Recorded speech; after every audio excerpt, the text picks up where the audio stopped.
نور بها القلوب محيط بها الذنوب إلا أعظم. وباختصار وكلمة واحدة حتى لا نطيل عليكم بهذه الكلمة: إن كان محبوبك حاضرا معك لن تخطئ في حضوره وتنسى فضله عليك. أما إن غاب عنك وغفلت عنه فأنت في الغيبة وفي السهو قائما لن تحظى بلحظة لطف منه سبحانه. Syekh mengatakan sekiranya kita merasai kehadiran Allah Subhanahu wa taala setiap waktu, maka kita tidak mungkin melakukan kesalahan kepada Allah Subhanahu wa taala. Tetapi sekiranya hati kita lalai daripada Allah Subhanahu wa taala, maka kita akan melakukan pelbagai kesalahan. لذلك الذكر باب التذكرة.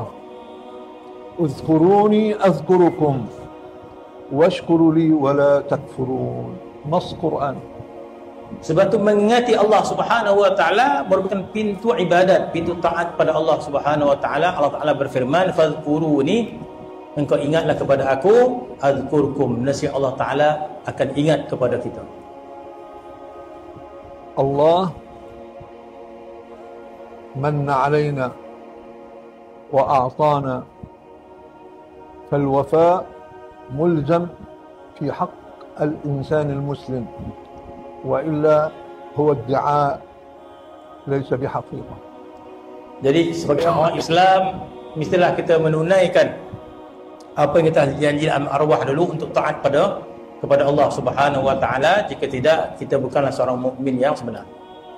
لذلك لو غاب عني يا رسول الله ما عددت نفسي من المسلمين، فكيف إن غابت الحضرة الإلهية عن قلبك؟ أي إسلام تدعي؟ Jadi ada para salihin, mereka mengatakan, aku tidak pernah lupa ingatanku kepada Rasulullah walaupun sekelip mata. Sekiranya aku terlupa Rasulullah sekelip mata, maka aku tidak mengira aku seorang mukmin. Itu kepada Rasulullah, apatah lagi kepada Allah Subhanahu wa taala. لو كانت قلوبنا مع الله عز وجل حاضرة لا تغيب مقرونة بالعبودية له وبالمحبة المطلقة لم نجد اليوم المآسي الذي يشهدها العالم الإسلامي من أقصاه إلى أقصاه.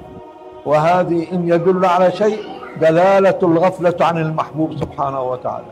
Saya mengatakan sekiranya manusia itu, mereka itu sentiasa merasai kehadiran Allah Subhanahu wa taala, maka di sana tidak akan ada penindasan sesama manusia. Tapi dunia ini yang penuh dengan kezaliman, penindasan, kerana mereka lupa pada Allah Subhanahu wa taala. مآسي ما تشهده بلاد الإسلام اليوم من مآسي توقظ الأموات من قبورها، ولكن للأسف الأحياء غافلين عنها.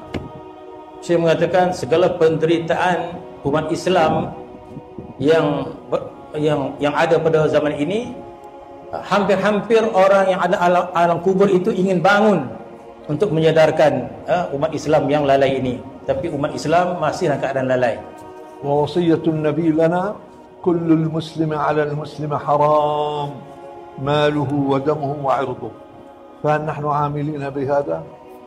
Nabi SAW bersabda, setiap orang Islam itu haram kepada saudaranya, hartanya, maruahnya.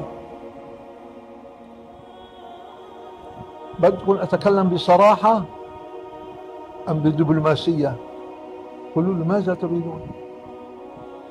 أنا بسأل، تريد أن أتكلم بصراحة بدين أم بسياسة؟ أنا لا أعرف بالسياسة أصلا.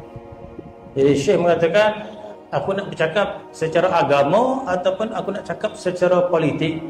Aku tak pandai bercakap secara politik. أنا كمسلم أرتعب وأخاف أن أختلف أو أخل كلمة مع عدوي وأستبيح كل الكذب مع أخي. أي إسلام هذا أنا أتكلم به؟ فاستيقظ من نومك. Syekh mengatakan, sekiranya aku takut untuk mengeluarkan kata-kata yang tidak elok kepada musuhku, tiba-tiba aku memperkatakan yang tidak elok kepada saudara Islam, kepada sesama Islam, aku mengeluarkan semua kata-kata tidak elok, Maka apakah jenis Islam aku ini kalau sebegitu? Kepada musuh, aku menjaga lidah aku untuk menyakiti mereka, tetapi dengan saudara aku mengeluarkan kata-kata yang tidak elok. Jadi apakah jenis Islam sebegini? كل ذلك سبب واحد غفلة قلوبنا عن الله عز وجل فاستيقظوا قبل فوات الأوان هذا ما أوصانا بها رسول الله صلى الله عليه وسلم. Jadi apa yang berlaku itu tidak lain kecuali kelalaian mereka terhadap Allah Subhanahu wa taala. Allah